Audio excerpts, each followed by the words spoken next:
ជំរាបសួរបងបងថ្ងៃនេះខ្ញុំមកបង្ហាញវិធីបដូរផាំងកេសរកលចង់សក់ថ្ងៃនេះដែរខ្ញុំលើកយកសកៃដូងយកមកធ្វើមីឌៀមបងបងប៉ុន្តែធ្វើក្រាស្នោនៅបាតក្រោមសិនដាក់សកៃដូងច្រើនពេកវាធ្វើឲ្យជក់ខ្លាំងពេកធ្វើឲ្យផ្កាយើងក៏អត់សូវល្អដែរចឹងមុននឹងដាក់ដាំយើងត្រូវកាត់ឬចាស់ចោលឲ្យសកៃដូងចាស់ដែលនៅក្នុងផាំងចាស់ហ្នឹងបងបងគួរតែបេះចេញខ្លះទៅកុំទុកច្រើនពេកដល់ពេលបដូរផាំងគឺសកៃដូងវាពុកខ្លះហើយអញ្ចឹង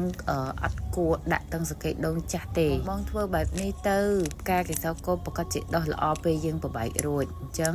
យើងត្រូវកាត់ឬចាស់ចោលសកៃដូងចាស់ហើយ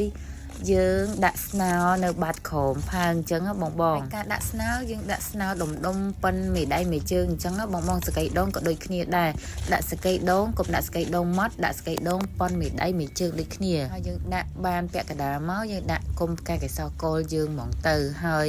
កុំដាក់ដល់សកៃដូងលុបភ្នែកផ្កាកេសរកលណាបងការជ្រើសរើសផាំងក៏សំខាន់ដែរណាបងផាំងយើងកុំយកផាំងធំខ្លាំងពេក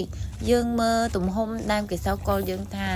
ដាក់ផាំងប៉ុណ្ណាគឺទៅផ្សំល្មមធំពេកយើងដាក់ស្កៃដូងច្រើនក៏ផ្កានឹងអត់ល្អដែរវាធ្វើឲ្យលួយដូងចាស់យើងត្រូវកាត់ចោលដើម្បីឲ្យផ្កាមានកម្លាំងដុះលូតលាស់បានល្អដាក់នៅទីតាំង50ទៅ70%បានបញ្យួរក៏បានដាក់នឹងក៏បានដែរសោចមួយថ្ងៃម្ដងឬ2ថ្ងៃម្ដងស្រោចញឹកញាប់ពេកពូជនេះអត់ត្រូវការទឹកជោគជាំខ្លាំងពេកទេពូជកេសរកលចង់សក់នេះដែរគឺឆាប់ចេញផ្កាណាបងអើយគុណសម្រាប់ការតាមដានជួបគ្នានៅវីដេអូក្រោយ